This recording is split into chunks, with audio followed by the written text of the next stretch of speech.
Funk. How are you, Terry? Just fine, Bill. Tell you what we want to speak to you about. We just got reports from the coast that you and your brother Dory had lost the International Tag Team Championship, the Japanese version, to Big Baba and Sakaguchi. And the fans out in California said they have never seen a dirtier team than Terry and Dory Funk Jr. What's your reaction to this? Well, I would like to say this, first of all, is I don't feel like we lost them in the middle of the ring. I felt like that there was a very disputed decision, and I felt like the referees out there were definitely in favor of Sakaguchi and Baba. Because they wrestle there more often than you and Dory Jr.? Yes, they do, and I would also like to say that there's probably a coalition across the country that would like to see Dory Funk Jr. lose the World's Heavyweight Championship belt. Dory did lose one fall on that, didn't he? Yes, he did. He lost a third fall, but it was a very disputed decision. Well, that was with an abdominal stretch, if I'm correct.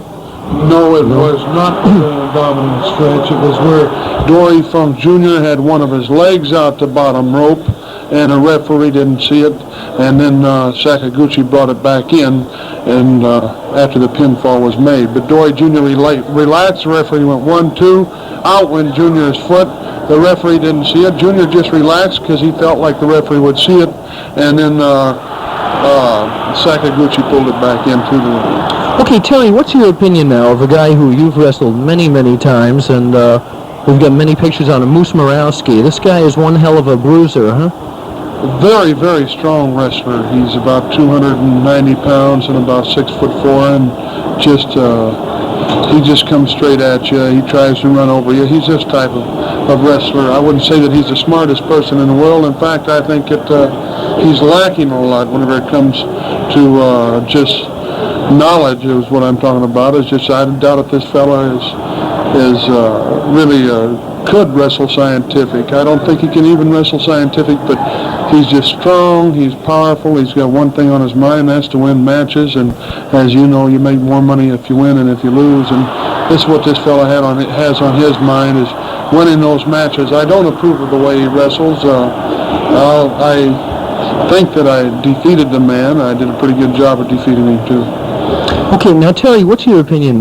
Your brother, Dory Jr., has wrestled Brisco, Jack Brisco, many, many times, and Paul Jones just recently scored a big upset in a controversial decision by taking Brisco's Florida State Championship. Do you think the match that Dory had with Jack about a week before was the cause of this? Oh, I think it definitely had something to do about it. First of all, I'd like to say one thing. You asked me what I thought of Jack Brisco. Well, there's always been a lot of dissension between Oklahoma and Texas. And, for example, I can name you great athletes that come out of Texas, like out of Dallas itself. Here comes Dizzy Dean, the fantastic baseball player. Doak Walker. Your father. Well, I was going to get to that. Right. The greatest politicians in the world, LBJ, comes from Texas. And the greatest wrestling family to ever come into professional wrestling, the Funk family, is from Texas, the Panhandle. We also raise the greatest quarter horses in the world. Now, what can you tell me about Oklahoma? What have they got up there that is so fantastic? Well, Terry, we're talking about wrestlers, not the particular states or cities. Wait a second. Let me ask you something now. Who can you name me as far as an athlete? Name me one athlete out of Oklahoma. Other than the Briscoes. Other than the Briscoes? Other than the Briscoes.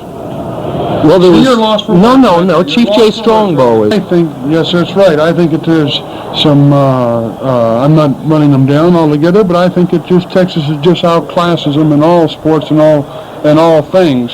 And I think whenever Jack Brisco went to Florida, I think he found a second home. And I think the people down there are very, very biased people.